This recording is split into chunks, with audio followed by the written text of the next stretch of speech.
This coffee table has an interesting, unique shape and is big enough for 6 people. When it was purchased in 1979 from a thrift shop for $12, it was in a similar condition as shown here. In 2024, we refinished it in 7 days. The 4 metal rings were cleaned with chemicals 6 weeks later. We had no time to apply the pre-stain conditioner or wood filler, but it was necessary due to its hardwood surface. The finish shows the natural irregularities of the wood grain. First, stripping off the old finish on the coffee table follows the same process as that for the maple wood. Thus, please reference that video for the paint stripping process. Regarding the sanding, we started from 80 grit and worked up to 320 grit. We did not sand the surface with higher grit like what we did in the maple wood project, because it is made of hard wood. Also, the finished color of the maple wood cabinets is lighter. For the first coat, we apply the golden oak stain and then wait for 15 minutes before wiping off the excess. After we let it dry for 24 hours, we sand it with 320 grit sandpaper. The finish appears darker than expected on this old wood surface.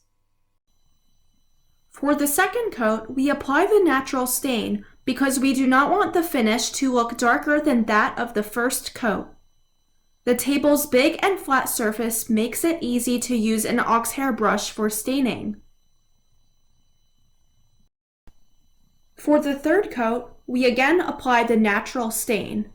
The final color of the coffee table comes out perfectly and matches our expectation for the finished golden oak stain. Now, we apply the polyurethane. After you dip the brush into the can, let the excess drip without touching anything else. You start the first stroke from near the center and continue toward one end. Then, flip the brush and start the second stroke toward another end by overlapping 3/4 of an inch near the center. Repeat the same steps for the second row. After, brush from one end to the other to smooth everything out. Brush the same area all over again with the wet brush to ensure even absorption. Right after that, use a dry foam brush to thin out the newly applied polyurethane. It will help to smooth out all the bubbles. Regarding paint thinner, in our previous Maplewood project, we mixed clean strip less flammable paint thinner with oil-based polyurethane for the maple wood. However, this hardwood surface does not go well with that formula. The paint thinner made with mineral spirits performs more effectively on it, but some of them have high levels of VOC. The VOC can linger indoors for many hours, even when the area is well ventilated, and exposure to high VOC levels can pose health hazards to those under your roof. Studies show that breathing in too much VOC can be harmful to the lungs, and this has been correlated with higher risk of lung cancer. Therefore, we use clean strip mineral spirits paint thinner, which is formulated to meet the California Air Resource Board regulations, or CARB for short.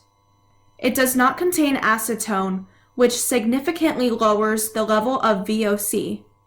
Its container looks like that of the original one, but the side panel shows the manufacturer part number of GKPT94400CB. It contains a maximum of 3% VOC. Wearing a mask that functions as a carbon filter can block this level of VOC effectively when you work indoors, and it is low in odor. 1 part of this paint thinner is effective for thinning 3 parts of oil-based polyurethane.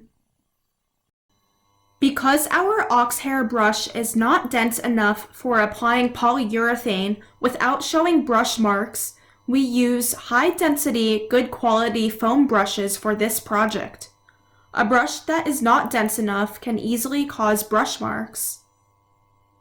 After letting the first coat of polyurethane dry for 24 hours, we sand it with brown paper and repeat the same steps for the second coat. On the 7th day, we deliver the finished table to an apartment and let it cure for another 3 days before usage. Please like and subscribe for more content like this. Thank you!